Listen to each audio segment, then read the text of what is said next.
Hello, today we're going to do an overview, a roadmap of cell injury, and talk about the various components of cell injury. Very important that we understand once we build a beautiful cell, a beautiful tissue, a beautiful body, that there are things that happen to it, that's pathology. So, the topic for today is going to be an overview.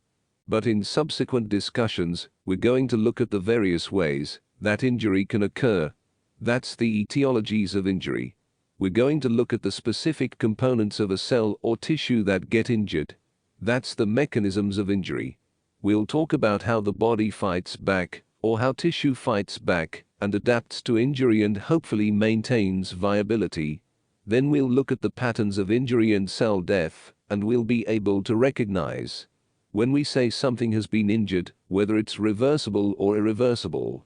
And we can, looking down a microscope, say that cell is dead, and we'll show you how. And then finally, we'll wrap it all up with a look at apoptosis, which is in fact cellular suicide. So with that kind of setting, let's do the overview and give you a broad structure to think about cell injury and cell death. To think about cell injury and cell death.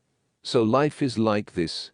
There's homeostasis, and you see that kind of oscillating green sine wave on the left-hand side, and we have variations in temperature.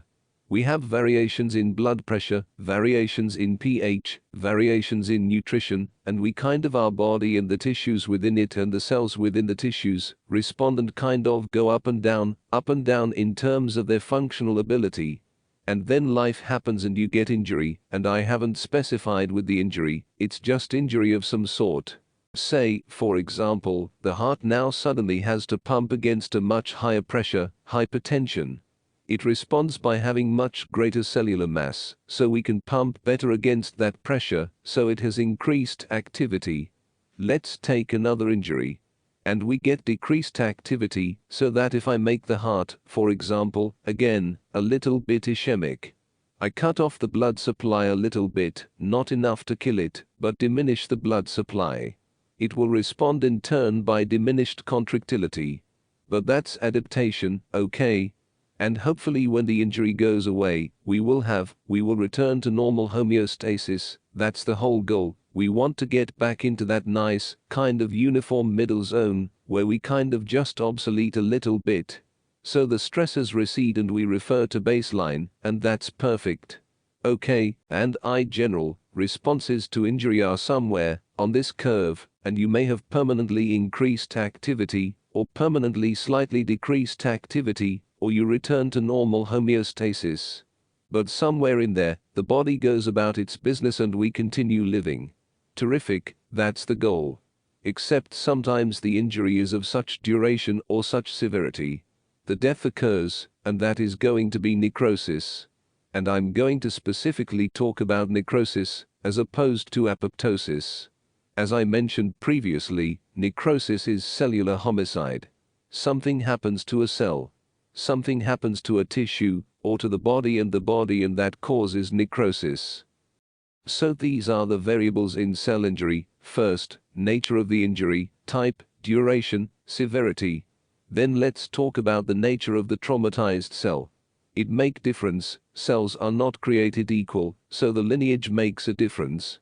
So for example, if we have injury to a cardiac myocyte, that is a very severe problem, because if we kill the cell, so that's going to be an important variable. And next, current nutritional and hormonal status is also important.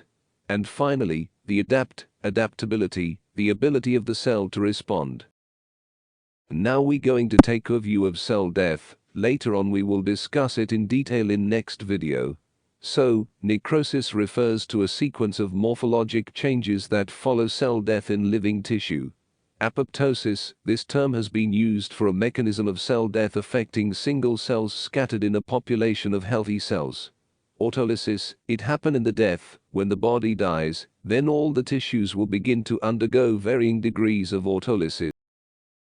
Autophagy, mechanism of cell death or self-preservation, for example, in neurons. Necroptosis is a programmed form of necrosis or inflammatory cell death. Pyroptosis, this is suicide by inflammation.